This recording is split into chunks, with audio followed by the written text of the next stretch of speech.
You're listening to the Heart and Hustle podcast. We are your hosts, Evie McLeod and Lindsay Roman.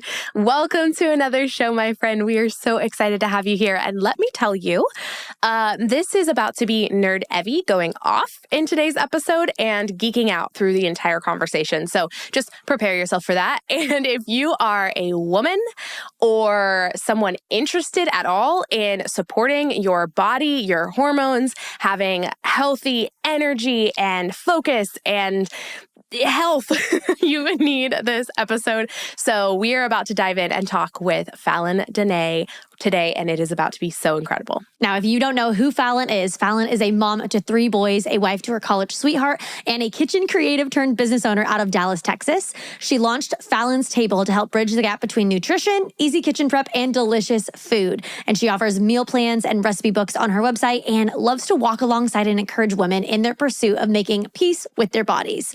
Fallon has a long history of restrictive dieting and food sensitivities and has watched her own health journey go from being limited to 7 foods to literally finding vibrancy and food freedom. And today's conversation with her, she blew my freaking mind out of the water and just really gave such grace and freedom in aspect of life that is typically for women usually very restrictive and rigid and just sad, honestly. It's really how that comes down to it. And she just opens up the world of metabolic eating, what it means, how we can support our body, especially through hormones and just our cycle of our period. Yep. Thank you. And it was just such an incredible episode. So if you, like Evie said, are listening and wanting to really dive into how to support your hormones and your hormones and your body as best as it can be, while also giving your body just the nutrients and the foods that it really desires and needs, then listen up today. Fallon's going to blow your mind and we can't wait.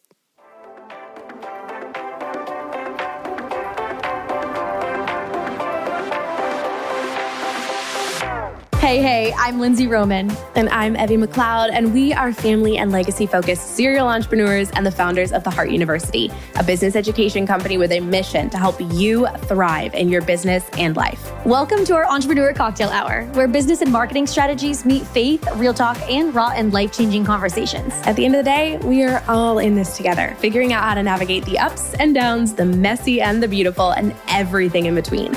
This is a community where you can come as you are, get inspired, and walk away equipped to build a legacy-filled life. You're listening to the Heart and Hustle podcast.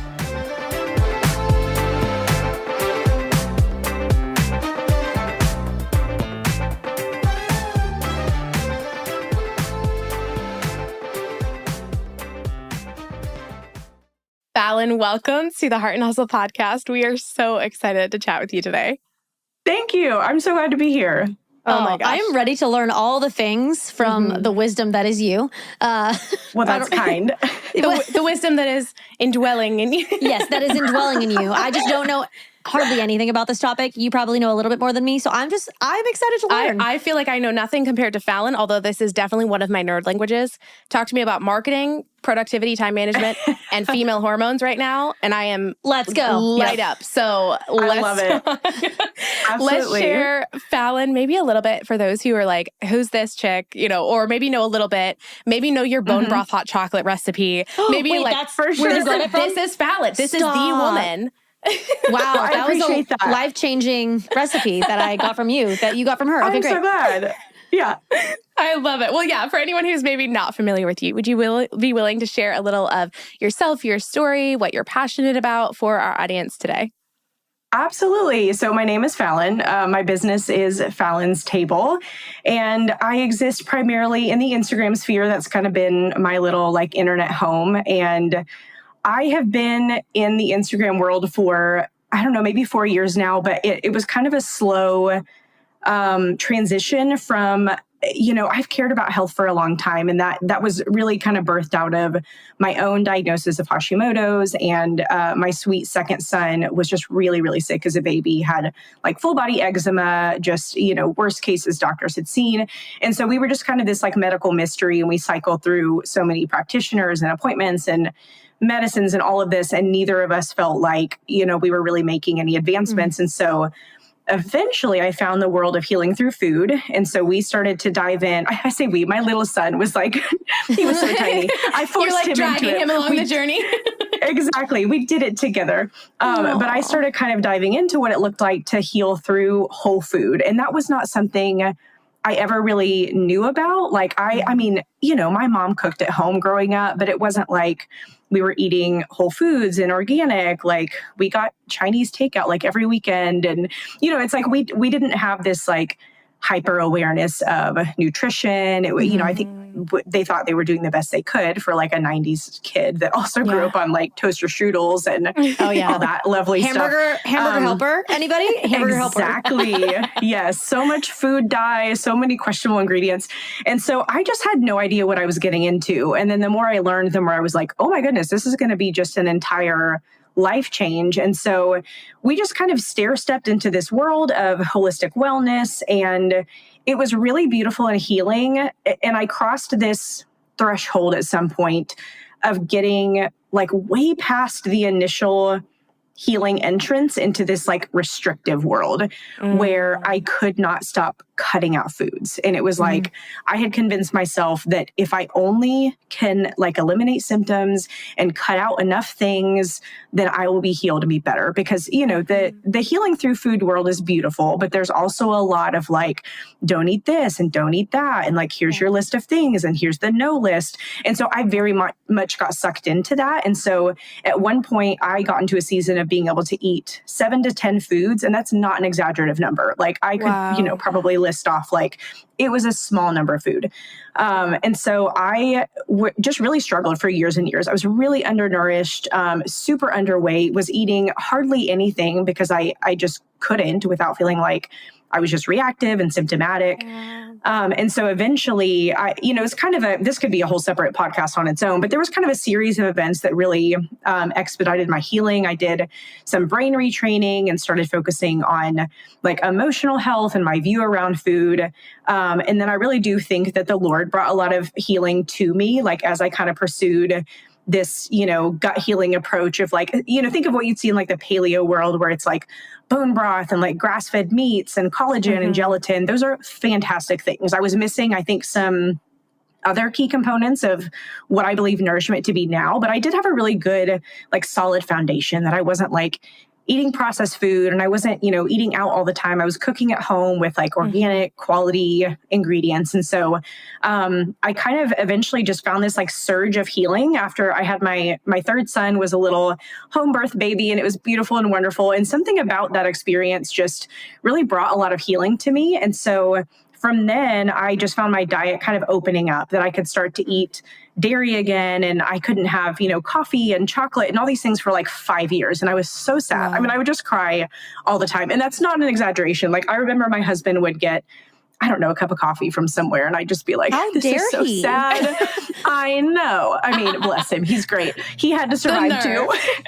Right. But that's how I felt. I was like, this is so sad. I mean, I was a barista in college. Like, I'm like, this is not fair. Like, I just need to be able to like have what I want and enjoy it. But I just was so sick. And so that finally kind of started healing after like years of foundation. And that's when I kind of started getting into this realm of metabolic healing and kind of seeing food, you know, still through this very healing lens and not like a restrictive lens, because I think weirdly I had been holding that duality, that it was like I really believed food could heal me, and then I also felt like, well, certain foods actually are going to make it so much worse, which doesn't make any sense. Like when you actually step back and think about that concept, that like, oh, only these real foods are actually going to be better for me. But this is the weird mentality that I had existed with. And so once I kind of came face to face with like sort of the ridiculousness of that idea, that it was like, well, God created some foods that are great. And then some of them are like, well, but don't eat that dairy and like stay away from the fruit. And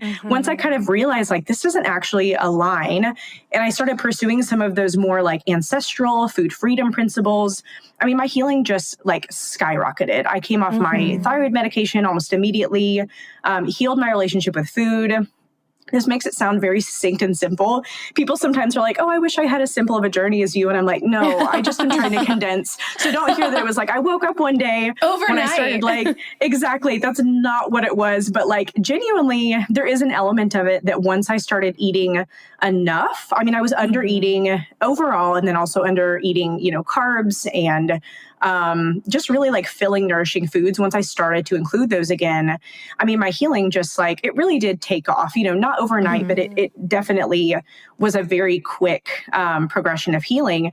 And so once I kind of found that sweet spot, it was like, I have to share this with people. Like there's so many women that I had been trying to preach to for years, but it was like the wrong message. I was still kind of preaching this like, let's restrict and like cut dairy and, cut all these things. And so then when I realized, oh, wait, I can still actually have all my favorite foods in, quality form and find healing, it was like, people have to know about this. And so, this is as condensed as I can make it. It's still quite a long story, but it's like, this was kind of a 5 to 7 year journey. And, through that time I had dabbled in like, I had this really embarrassing rinky dink blog where I shared my like autoimmune paleo recipes that were just so sad. And like, but I really, like I had it in me, I like had the messaging in me. Like I wanted to change people's lives. I wanted to share this message of healing. And it was just like, not quite the right message quite yet. And so I think, I just kind of hit the sweet spot of this, like, it was, kind of COVID era where like a lot of people were switching to, digital products and like online businesses. And I just was like, I have to create something.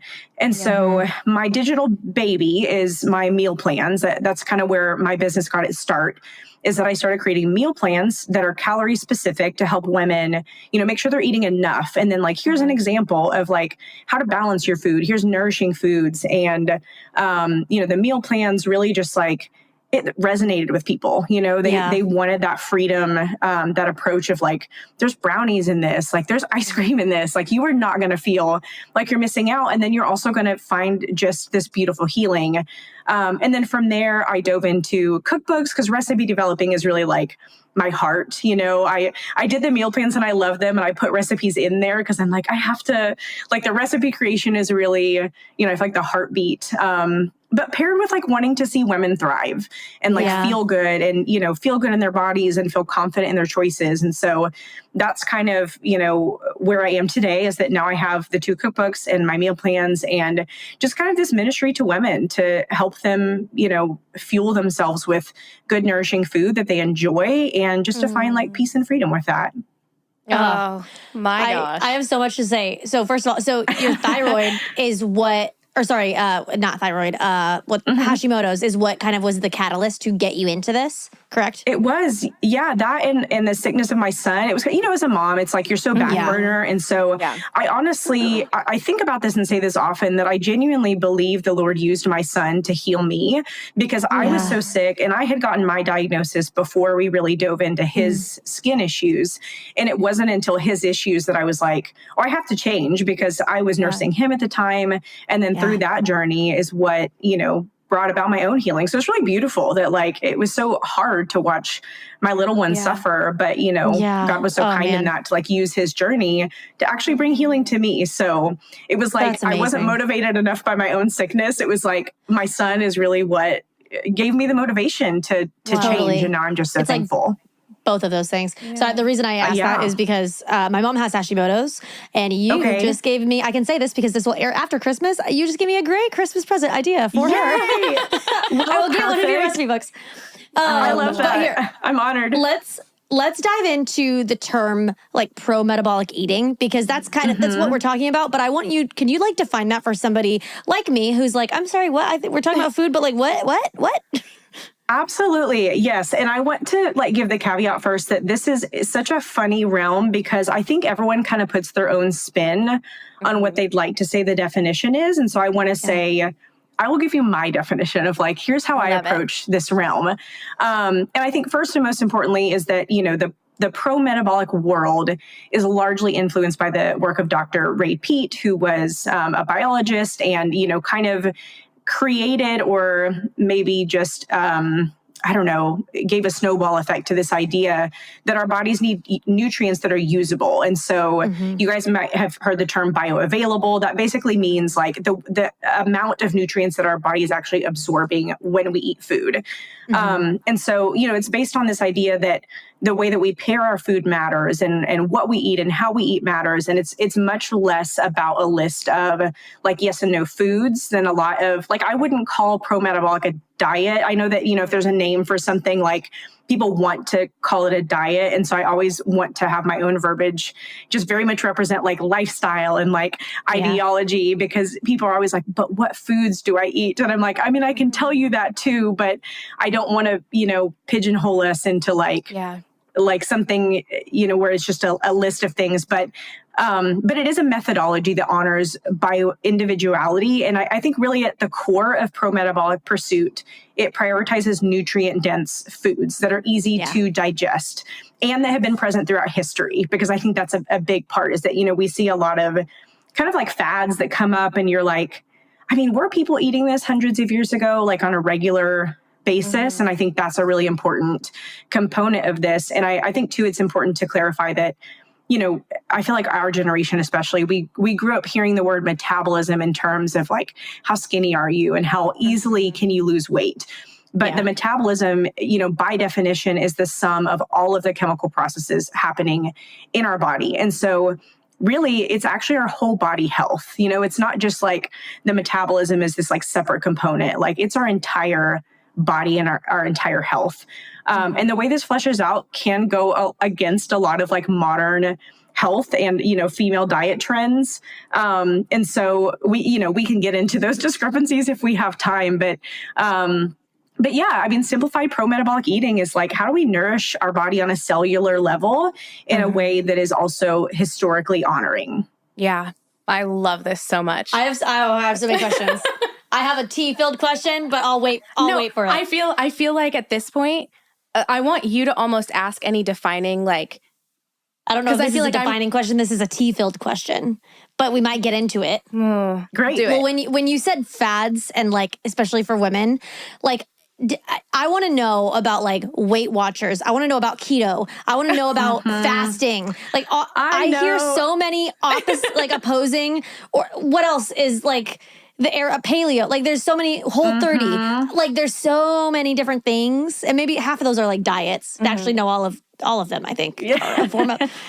But I don't know what the question is. I want to know what's right and what's wrong. I've heard so many different opposing worldview thoughts on keto specifically. Listen, I don't know anything. I mean, listen, I would love to give a high level view because like in truth, I feel like I'll say this multiple times, but like this could be a whole episode. And actually, in fact, we do have a Freely Rooted episode on the top 5, most common diets, if you will, and kind of their most problematic things. But I mean, again, very high level. I don't want to be the person to come on and ruffle feathers, but like the truth is sometimes it does kind of shock people to hear like, oh, the thing that I thought was the most supportive actually might not be. So really 10,000 foot view, all the low carb, fads and diets are really problematic at a cellular level because glucose, a form of sugar, is our body's primary source of fuel.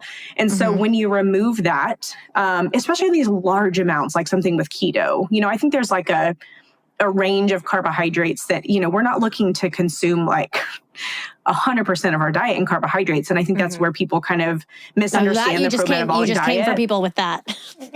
I'm kidding. Right. Yeah. And so all the people that like are me, like that love pasta. I'll just shut up. Okay, keep talking. No, it's great. I think you should love pasta. It's beautiful. But it's like we get into this range of eating too few carbohydrates that, especially as women, like our bodies start to shut down. And I think a lot of hormonal imbalances, which I think we're going to talk about a little bit more in a bit, but a lot of that can stem from simply like under eating or not eating enough carbohydrates, not enough protein. And so, these diets, when you like actually step back and look at them on paper, a lot of them have you eating like 1,200 calories in a day.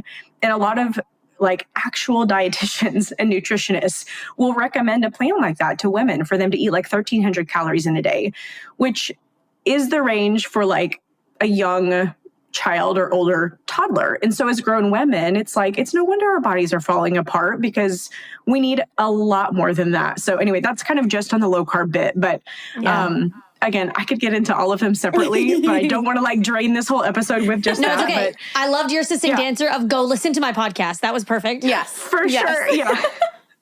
I love it. Well, I can speak because I want to dive into a little bit more of like the pro-metabolic and getting into kind of the nitty-gritty of like just maybe not even nitty-gritty, just the overview of like what does that actually tangibly look like. But before I ask you that question, Fallon, I want to share for any of the listeners, I feel like I've talked about this on the podcast, but my journey with the pro-metabolic like world and really like the hormone health world started in a lot of ways from years of acne that I could not get rid of, no matter what I did. And I grew up in a very like holistic, like my mom grinds her own grain from the time like I was born. Like that woman is like one of the most holistic like women, all whole foods. Very like anti, big pharma and mainstream medicine in a lot of ways. Like let's heal it naturally before we go to the doctor or try to. And so even after all of that, and I had tried everything, cut out gluten, like everyone said, cut out dairy. And we lived on a farm with a cow. And so I was raw dairy and I like tried cutting out and nothing was working. And as I got into my like mid-20s, that's the season where I was like, okay, I really want to figure this out. I've gone to a dermatologist. I've been on 2 rounds of antibiotics over a couple of years. It's gotten rid of the acne for a season, and then it came back. And I was like, this is a root cause, and I know that. And so I want to get to the root of this. And the first thing that I figured out from just like really diving in and following you, Fallon, you were one of the first follows, I love that. is I was like, I am severely under eating. Like I'm eating good foods, but I'm eating like 1 meal a day, maybe 2, because I was also like a hustle entrepreneur in that season. And I feel like that's a huge, like you said, women are like severely under eating. And that was one of the first things that I shifted in the like pro-metabolic before I even really got into like cycle syncing and like, syncing with my like the foods based on the phases of my cycle, which I know we're going to hopefully touch on today. Before I even got into any of like that, like more involved and in-depth stuff, I just simply was like, I need to eat 3 meals a day. I don't care what's in those meals. I don't care if it's perfectly balanced. I just need to eat 3 meals a day. Instantly started seeing a dramatic shift in my energy, in my focus, in my skin. So I kind of wanted to share that just because coming from the person who like, I didn't know what pro-metabolic was. I knew like eat healthy, raw dairy is amazing for you. I kind of knew some of those things, but the biggest shift for me was just eat enough food for what you need. So with that foundation and kind of being like, bottom line, start eating healthy and like well, not 1 meal a day or like little scraps here and there. What else would you add in the pro-metabolic? Because obviously there's like, here's ideally what would be a balanced meal, for a meal. Are you willing to share kind of some of those little tidbits that give, I feel like you gave like a 30,000 of here's pro-metabolic supporting, our bodies, nutrient dense meals, maybe dropping to like the 10,000 of like, okay, what could an average balanced meal look like? Or, I know you have a quiz on your site of like how many calories, like things like that maybe isn't like deep into the cycle syncing yet, but also at the level that might bring like, oh, that could be a meal. That could be, nutrient dense. Are you willing to like dive in? Absolutely. I'm glad you asked because, I want to give like the overarching view, and also people, when they listen to episodes like this, they're like, but are you going to tell me like functionally what the heck I'm supposed to do? And I definitely have not yet. So first, I think it's a great, again, high level, but like a little bit lower level view to look at like what foods really are the most bioavailable and nourishing and supportive. And so again, I think looking backwards in human history and looking backwards at, at ancestral ways of eating, what were our ancestors? I know that's a broad statement because people come from, all over the place, but let's think like even a few hundred years ago in our current, spot, like what would people have been consuming? And animal products are going to be a heavy emphasis. A lot of people are either, growing their own food. They know someone that's growing food. So things like nose to tail eating is a big part of it, which a lot of people hear and they're like, oh, I don't know about that. But start small, like bone broth. I just visualized that. Lindsay's face was like, what? I love it. I mean, that's the reaction. Like I have in-person real life friends that like kind of don't know how I eat, and I'll tell them and they're like, wait, what? So, Okay, yeah, so it's a dive- little bit- Wait, can you unpack that? I Nose don't to want to get tail. in the weeds, but like what? Oh, yes. No. Please ask me like over the top Nose- questions, because I feel nose like I to have like a tail. lingo. Like, Yeah. So basically, do you eat like a this, pig nose? What does that mean? people do. I'm not saying that I do so much, but it's this idea that the entire animal can actually be used for food and nourishment. And that's how people for all of human history have been utilizing animals. You know, today we eat a lot of muscle meat. And so we do like chicken breast and like ground beef and, you know, the actual muscle. But animals are created with all kinds of nourishing components. And again, I'm so sorry if this is like a triggering thing to you if you're listening, but you know, they're like the vegans bone are broth, triggered. again. I know. I'm so sorry. It's a Don't tough worry discussion about to have. No, it's fine. It's fine. We love you if you're vegan listening to this, but we're going to still talk about Absolutely. meat. Sorry.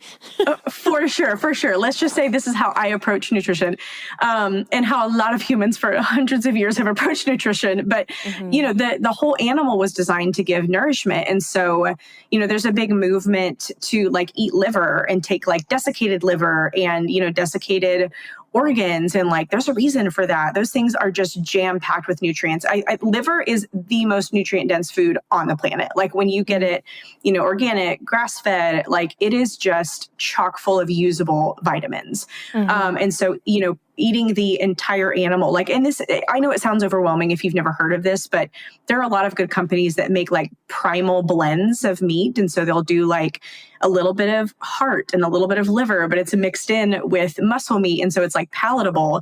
But, you know, even if you read like classic stories or, you know, watch like old timey shows, they're making like pudding with like, I don't know, you know, gelatin and like random ingredients that we don't use today, but we would have like even 100 years ago. And so that's a big component of this mindset and this, you know, nutritional pursuit, because all of those elements are very nutritious. The other big thing is fruits and root vegetables, which again, because the low carb craze is just so prominent right now, a lot of people like won't even eat a carrot because it's, you know, got sugar in it. And I'm like, oh my goodness, like heaven forbid we have a carrot. Like, but this is kind of the mindset that a lot of people have, is that it, you know, the higher carbohydrate foods are, I think in their head, like causing issues. And, you know, that's, again, a separate conversation of like what's really causing those issues. But, you know, eating ripe, fresh fruits that are loaded with minerals, loaded with nutrients, antioxidants. You know, you think about like, there's kind of the old saying of like, either you grew it or like, it, you know, it had a mother. Like that's kind of, you know, what we're looking for here is like, did it grow from the ground? Did it, you know, grow from a plant? And then, you know, is it part of an animal? And so I think the caveat there is that, again, in light of sort of debunking a lot of current nutrition fads, is that a lot of what you see in today's like female wellness diet culture is like loads of salads, like mounds of raw kale and topped with raw broccoli and raw Brussels sprouts and, you know, raw everything. And it's like, were our ancestors actually eating like that? And I don't think so. Like, I think that they had gardens. And so they included, you know, lettuces and greens as like a garnish or a side. But I like can nearly guarantee you that like my great grandma was not eating like a massive kale salad for lunch, because that's a cultural development, which is actually kind of this like skinny culture that we've created in our modern day. When like, you think about Marilyn Monroe. Have y'all ever heard her diet? It's like ice cream, liver, orange juice. Like she was like one of the OG metabolic eaters. Wow. And she was not eating like mounds of raw green veggies, you know, like this is a modern adaptation that the women's health world has used to just like make us fear eating real food. And so, you know, in terms of pairing foods, like it's kind of funny that, you know, we have this weird mindset in our current day that there's like masculine foods and feminine foods, and that like it's masculine to eat, you know, meat and potatoes, and it's feminine to like order a salad for dinner. And it's like, I eat meat and potatoes. Like those are nourishing, delicious whole foods that like serve my body well. And like for breakfast, eggs, bacon, fruit, orange juice, sourdough. Like, who is going to say no to that? Like, these meal combinations are just beautiful and delicious and nourishing. And so, at the core, what we're trying to do with meal combining is to have a protein and a carbohydrate. Because there's a lot of, diets and pursuits where they're leaning heavily on one and not the other.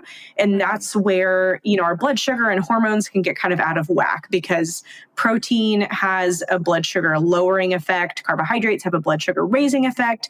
And so when we combine them, for most individuals, that's going to work super well. And so that's kind of, one of the best functional tips to me is like, okay, you're brand new to this. You don't really know what you're doing. Like, learn what a carbohydrate is, things like fruit, sourdough bread, potatoes, and then learn what your good protein sources are, eggs, grass-fed beef, pasture-raised chicken, collagen, gelatin, bone broth, and then just eat the two together. And it's really like, it can be that simple, just to, eat things that also sound good. Like, I think that's a big misconception that we have.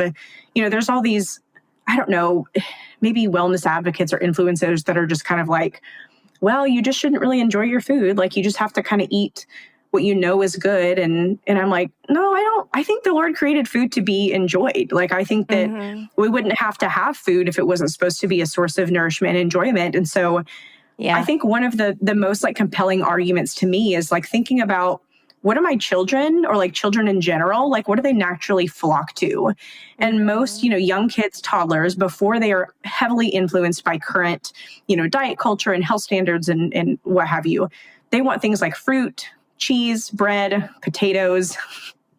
I mean, like that's intuitively what our human biology wants, and there's a reason for that. And so I think there's a lot of like, once you kind of reconnect with your body a little bit, because that's part of this process, is that we've become a little bit disconnected from what our actual, hunger, desires, and cravings are. Like, once you reconnect with that, I think, like, what do we actually crave? And I think that there's space for that in this realm, that, we honor what is it that we feel like we intuitively need, and what sounds good. And usually this list of foods, people are like, I can totally get on board with that. Like, I still get to have coffee and chocolate and dairy and ice cream. And like, I just have them in these nourishing, beautiful forms. And it's very life-giving, I think. Yeah. Absolutely. Well, I love that you said that it, like, did God really make us to only eat lettuce? Like, was that really his intention? Right. I think there's a bigger aspect of this conversation on why is the women's health world like that? Why are women like that? And I feel like it, especially in this current culture, like the fashion and beauty industry is probably what fuels that mostly. And then, the more that technology became a part of our cultural world, it's like we're seeing now people be skinny or bigger or whatever, more so than we were back then. And so it's like that, I think, just like creates a cycle of like, oh, and then you get into the whole like, oh, well, the fashion industry wants skinny models. And then that's what is the image that people idealize. So then it trickles down into everyday women that are like, oh, I have to eat kale to look pretty or to feel beautiful, when it's just like so not true. Because you keep referencing back to like, what did our ancestors eat? And my natural brain is like, and I could understand why, but we haven't explicitly said it, of like, why is the goal to eat like our ancestors? And you could probably correct me if I'm wrong, but like less cancer, less obesity, like less all the things that like are coming up, ADHD, like all these things that like maybe you're affected by our food, maybe not, but like probably. I don't know. Do you have any thoughts on it? I just spewed a lot of stuff that you probably have thoughts on. No, I love that. I love this thought process, because I do think the why is so important. And I think that's why a lot of pursuits fail, because like, we're not actually convinced that it's the right thing. We just do it because like someone said it and it sounded good. And so I think you're spot on. I mean, we think about just the trajectory of how food has changed, even like in the last couple hundred years. I mean, it's just insane how much has changed. We're getting into like GMO foods and like monocropping and, these like Frankenstein foods that were like made in a lab. And that's not what existed, hundreds of years ago. And I get that there's room for like being so grateful for technological advances and that, we have access to beautiful things now. And I think that's wonderful. But I do think that there's a reason that the Lord made food as it is and as it should be. And I think that humans have just tampered with that too much. And so to me, it just feels very intuitive to think like, okay, I mean, just exactly like you said, Lindsay, like before we had all of this just crazy increase in, disease and all of these different things, like maybe the food is part of it. And I believe that it really is. So I think that, what you said is spot on. I love that. Okay, here's maybe we went from the 30,000 to the 10,000. Are you willing to get into the weeds for just a minute? Evie's really leading this conversation structure very well. I'm over here going, I love it. Fashion industry, keto. And she's like, let's get to the point. I love these conversations so much. Yeah. And I feel like it's so good as women. Okay, there's going to be, I guess, two parts of the question. I think they're going to go really well together, but if they don't, we'll just take them as two parts. One is we've been talking a lot about how eating, with our metabolism in mind and supporting our metabolism, our blood sugar, like the pro-metabolic is so good for us as women and how women are like primarily very under eating and like undernourishing their bodies right now. Can we, or can you really talk about how like the metabolic actually like maybe scientifically or whatever is actually supportive of our female hormones, why the pro-metabolic is so good for humans, but specifically women. And then maybe, I don't know if that'll lead into cycle syncing and talking about eating like specific foods during each phase, there we go, of your cycle. Yeah, I don't know if those two will flow together, but basically like what is the impact of pro-metabolic on our hormones and maybe segueing into cycle syncing and discussing that nitty-gritty a little bit. Absolutely. Yes. Feel free to like remind me of that tag-on question if I just I got you. on a roll. Yeah. I love it. I really love this because, again, like I said toward the beginning, like your metabolism really is everything. And I think that it's important that we see it through that lens because there are a lot of diets and ideas that are marketed as like hormone specific or like thyroid specific. And this is truly like everything specific, And I think, again, we've talked about this, but women in our current day and age are faced with just so much misinformation on how to truly thrive. They're told to go low carb and intermittent fast and like don't eat dairy and don't eat meat. And then, eat exclusively veggies. And like, we believe this is going to heal us. And then we're left wanting because like none of those actually support our female biology. And so I think the first foundation of dietary hormone support is, again, eating enough. Like this is huge. Our hormones are kind of deemed as like a secondary function in our bodies. And so like, our bodies want to survive, right? Like that's our purpose, like our biological driven purpose is like, we're surviving. So if we start under eating and undernourishing, those secondary features are going to go first. So like our hormone health, our hair falling out, like our skin doesn't have to look great, because our bodies are crying out for more. And then I think that, the foods that are kind of like pro-metabolism, which is, what pro-metabolic is coming from. Like they are for our metabolism, like they're supportive. They also provide the foundation blocks for hormone health, which are things like fat-soluble vitamins. That's vitamins like A, D, K, E. All of those are found in the highest concentration in saturated fats, which is, primarily things like animal foods. And so while the rest of the health world would tell you to run from that and like avoid saturated fats, this whole idea is not something I'm going to like deep dive into, but was kind of birthed from this goofed up study by a guy named Ancestral, which you can totally go like Google that story. But he basically took selective data to promote this narrative that, certain countries were thriving on like lower fat diets, which is not even what the research actually showed. And then we've kind of been living with that lie ever since. And so, when you want to talk about healing our hormones, it's like, we start with those hormone supportive fat soluble vitamins.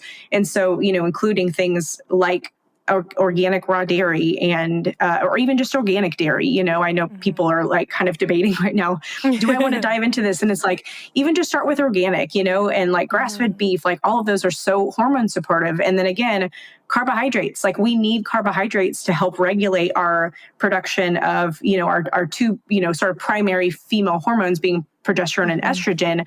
Like carbohydrates are essential for that detoxification and that support. And so I think that when you find a realm like this one, where you do have the presence of both the carbohydrates and the fat soluble vitamins, like that's where that, that marriage is beautiful and key, because I think a lot of other realms are kind of like focusing on maybe one or the other. And so I think that's what's so beautiful about this realm. And then in terms of like specific foods and like phases of our cycle, I feel like I'm going to give a different answer than maybe you expect. But so I think this idea is so helpful. And I think that like the awareness of our cycle phases is such a beautiful thing, because I didn't even learn this until I was a full-blown adult, like probably even after I had children. I'm like, I didn't even understand, like, how did I get pregnant? And like, there's no awareness of this taught. You just kind of like live your life and, you whatever. Figure it out. Exactly. But I think that really, it's like no matter where we are in our cycle, there are foods that have incredible support.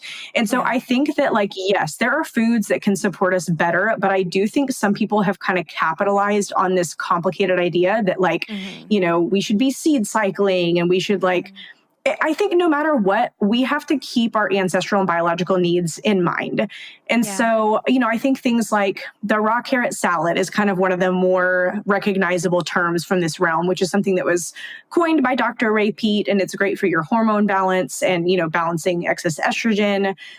Things like dandelion tea are great for liver health and hormone health. But I think more than like specific foods for specific times, I like the continual awareness of blood sugar balancing, liver support, listening to cravings. And then I think like honoring our hunger needs as they ebb and flow in our cycle. Like a lot of us can be hungrier leading up to our bleed during our luteal phase. And I think a lot of women like feel bad for that.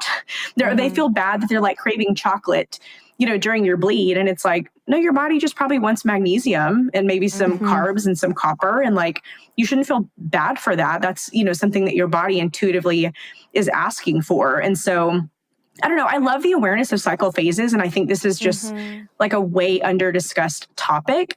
And I love, you are probably familiar with this, I love the analogy of our cycle being kind of like a seasonal thing. And so like our bleed would be our winter, where, we're looking for warmth and rest. And so like for me during that phase, I love to do like warming foods with, soup, bone broth, hot chocolate, of course, soaked, rice bowls, like things that just feel really comforting with like a lot of mineral support, because, that phase especially is very important to prioritize replenishing minerals. So things like ripe fruit, potatoes, like things that are just very like warming and nourishing and rich.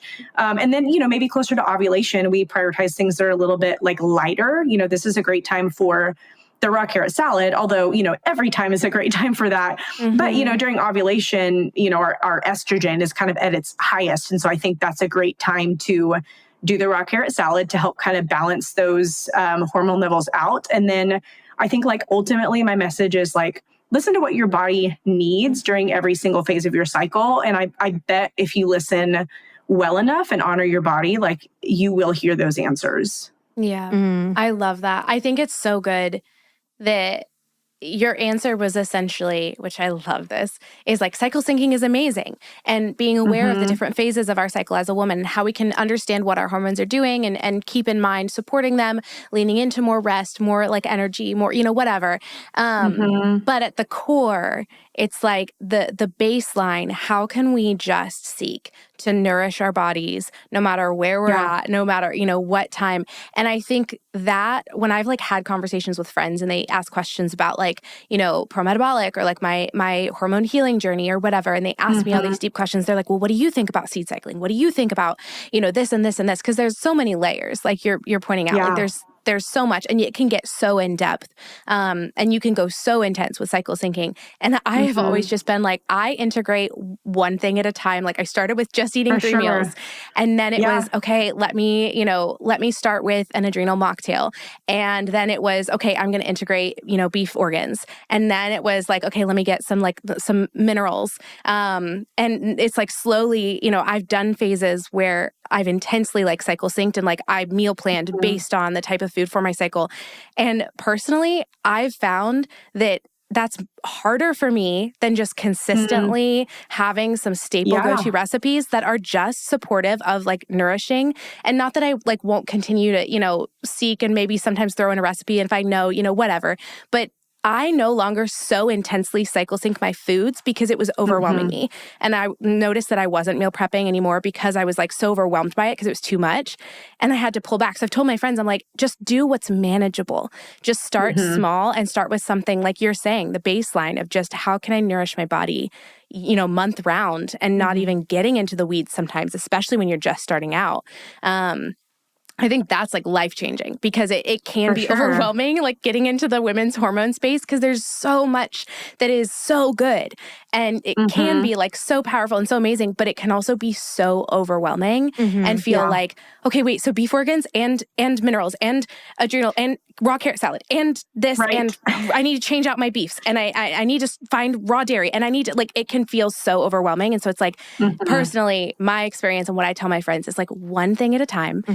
And you'll start seeing those changes. And it's just at the bottom line, eat enough. Like that's what it is.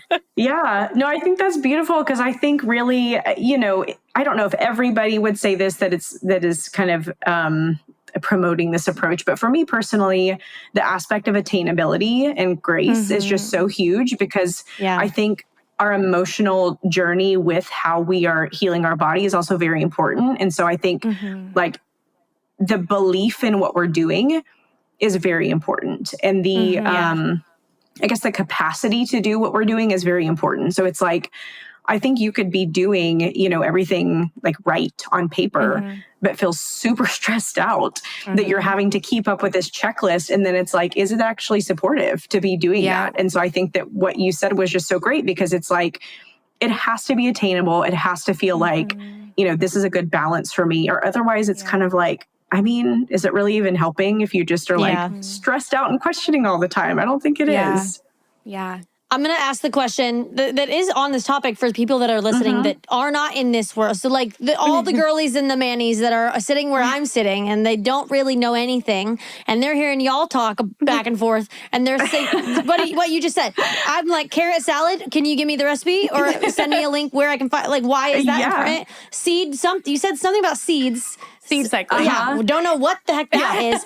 So I guess my question, kind of like wrapping up towards the end, is anybody that's listening to this, is there, like, because there is grace in this and it is a huge world, is there something, Fallon, that you could give us, like, and maybe it doesn't have to be this like rigid of like, add this one thing into your diet or go to this resource to find more because we don't have time. Or like, you know what I'm saying? Like, can we, I'm like, I want some something tangibles. to grip onto. Yes, I want some tangible grippables. Grippables? Whatever. To end so that like people that are listening to this, they're like, oh, okay, I can start doing this thing. And they can kind of start getting their feet wet in this topic. Yeah, I love that. It's a great question. I firstly have made it my life mission to like put as much information on my Instagram as possible. And you slay. And so, oh, thank you. It's so kind. I mean, I'm an information overload type person. I mean, truly, like, I'm here to help you, I'm here to like help you weed through all of the just noise. And so I have a highlight that literally says, start here. Because that's the most common question. They're like, where do I start? And I'm like, you know what? I actually have a great answer for you. I have a start here highlight. Love it. And then I know I've mentioned my Freely Rooted podcast, but Corey, my host, and I did a great episode early on like, here's the top 3 functional first steps. But I will kind of recap those quickly because I know we're opening a whole lot of doors in this conversation. And so I do want to leave your listeners with something attainable. I think one of the best first things you can do is to eat breakfast within 30 to 60 minutes of waking up. And that helps to regulate our stress hormones because, we did actually fast all of our sleeping time. Like we did fast. We don't actually have to extend that anymore, especially for women. Like we need those nutrients first thing in the morning. And then again, with that breakfast, eat some protein and some carbs. So like really simple, eggs and fruit. And then have your coffee with your breakfast and not before, which again is a whole like separate deep dive conversation, but that is to support you've just attacked me in every way. Okay, that's great. That's great to know. I'm so sorry. Could you give me like a sentence? No, could you give me like a sentence description of why? Absolutely. Is that even possible? Yeah. No, so think of coffee. I mean, it's a stimulant, right? And so if we have zero food and zero nourishment in our body, and then we just like chug a black coffee in particular, our stress hormones are like, our stress hormones are like, let's go. Like we are ready to just like step on the pedal. And so, eating beforehand and then putting some good like cream, maple syrup, like putting those things in our coffee helps to kind of regulate that response where our body can just assimilate that energy a little bit better. And so, that would be kind of the like part 2 of my first tip is to like eat breakfast, before your coffee, eat a good balanced breakfast. Like don't try to make it to noon until you eat. Like that is a recipe for hormone disaster. And then again, I know I've mentioned this, but if you are the type of person that loves like structure and you want like a design laid out in front of you, this is what the calorie specific meal plans that I made are for. It's like, it is a blueprint for getting started and includes all your favorite foods in the most nourishing way, not going to leave you restricted. So I guess maybe that's 1 or 2 tips is like, make sure you eat breakfast. And then I love what Evie said, like, just eat, like go find a calorie tracker and see like, am I actually eating 800 calories in a day? Because a lot of women are really surprised that they think they're eating enough. And then they actually put it on paper and it's like, how am I surviving? Like, it's no wonder I'm exhausted all the time. I'm eating like a child. And so I think that's a great functional place to start. Like, you don't even have to judge yourself on like what foods you're eating. Just see how many calories you're getting in a day. And then I think, another like functional, but again, sort of high level tip is to just be aware of the type of fats that you're consuming. So there's a big, again, like subtopic in the pro-metabolic world about, you've probably heard them called PUFAs or polyunsaturated fats.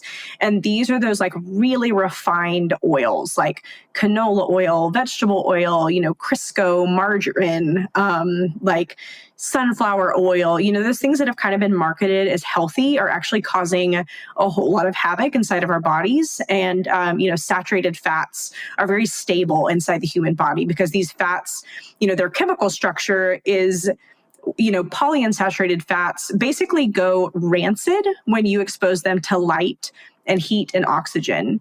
Which when you think about the human body, it's like, well, we have all of those things. And so I think, focusing on like, girl, eat some more butter, like eat some more grass-fed beef, eat some, have some cream in your coffee. Like those are simple things that I don't think, unless you have a moral issue with it, anyone's going to be like, no, that actually sounds terrible to have like a lovely sweetened coffee with cream. Like we want these things intuitively. And so I think, getting those good saturated fats can really make a big difference and is also a great place to start. Oh, I love it. That was the tea I needed. I'm so glad. And the good kick in the coffee you needed? Well, I wake up and I have like a whole cup of coffee, like as I have like quiet time with the Lord. And then I'll eat within like 30 minutes to an hour, but I'll still definitely have like a whole cup of coffee before I put food in my body. So this is helpful. I'm glad. Well, and you're not the only one in that. Like it's a whole kind of like Christian girl culture to be like quiet time and coffee. And like, I love both of those things, but I think it's like, how can we just make small shifts and just listen to what our body needs? Because the other thing that I tell people is like, if you feel like you are just thriving, like you have your kind of rhythm and foods and whatever laid out, and you're like, you know what, I've never felt better, then I am not here to be the one to tell you like, stop drinking coffee black. Like if you genuinely, if someone is like, I have never been healthier or more vibrant, like my cycle's amazing, my skin's amazing, my energy's great, then like, keep on, but I think a lot of women are not in that space and they're like, actually, I feel like I've been doing everything right and something's still not right. So all that said, there's a lot of grace. I just like, I think that a lot of people just have their rhythms that they feel okay in. And I think, know better, do better. And then also if there's no like alarms going off, like just give yourself grace and just make changes as you feel comfortable.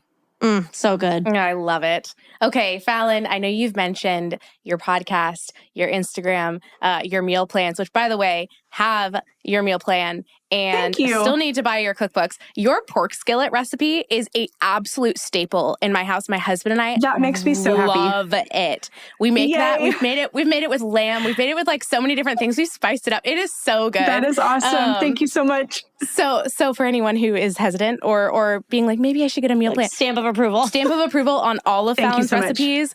All of her, like everything is so good. So can you just pitch that one last time for people who are like, okay, I want to learn more. I want that start here highlight. I want to go listen to your podcast. I need to get a meal plan. Are you willing to just drop it all one more time and everyone just go follow, listen, learn? For sure. Thank you so much.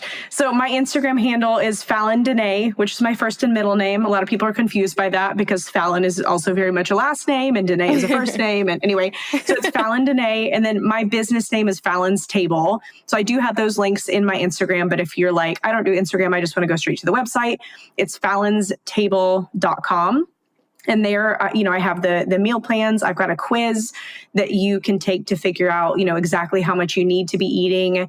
A lot of online calorie quizzes are really just so underestimating what we need. And so I decided to create my own because I didn't really love what was out there. And I think it's thank you so much. I think that it's a much better representation of what we like truly need as women. So that's a great place to start. Even if you're like, I'm not ready to buy a meal plan, just go take the quiz and see, what you should be eating.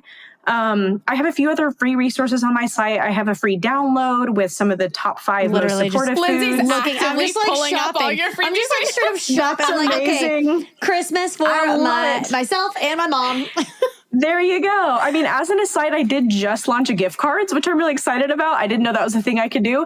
And so if you want to get, because I do have digital products and that's, I love that. I know a lot of people want a paper copy in their hands. I have a great printing partner if that's really your love language, but all my stuff is immediately downloaded, which I, in this day and age, just find to be kind of fun because I can, pull up my file and, do a keyword search. I'm like, I want to make, pork skillet tonight. I can keyword search for pork and it takes me right to it, which is beautiful. That's amazing. So I also have 2 digital cookbooks. One is called Batch. That was my first cookbook. And it's very much make ahead, bulk prep. It was kind of with the new mom in mind. And so all of those recipes are very warming, nourishing. Again, all your favorite foods like mac and cheese, just all of the warming, potato soup, those things that you're it is winter, it is fall, it is time for me to eat those things. That was Batch. That was the vision behind it. And then my most recent book that I launched pretty recently, just a few months ago, is called Fixins because I'm a Texas girl. And so I made a Fixins cookbook with all of these Southern inspired metabolically supportive recipes. So that's where you can find fried chicken, twice baked potatoes, lemon meringue pie bars, all of those Southern staples. There's even some Cajun stuff mixed in. Again, very comforting, very nourishing. It's all of my recipes at the core are taking your favorite foods and making them the most supportive. And so, I think people will ask from time to time, is my picky husband going to like this? Or my picky kids going to like this? And I'm telling you, they will never be happier than when you're feeding them my stuff instead of this, we're having sauteed kale for dinner, honey. They're going to be really happy with these recipes, and I promise. So yeah, those are the 2 places you can really find me. I know I mentioned Corey Malloy and I have the Freely Rooted podcast that also has very bite-sized, attainable tips. And then otherwise, again, Instagram is kind of where I'm existing right now. And then my email list gets a lot of really good stuff. So you can sign up for that through my website. Or if you get my free download, that'll connect us. And then you can get just very lovely, long-winded emails from me. And that's great. Perfect. Well, thank you so much, Fallon. You have just been an entire joy. You've just unlocked people's minds and brains today on this topic. So thank you for coming on the show and sharing your wisdom with our audience. Y'all are so sweet. Thank you for having me.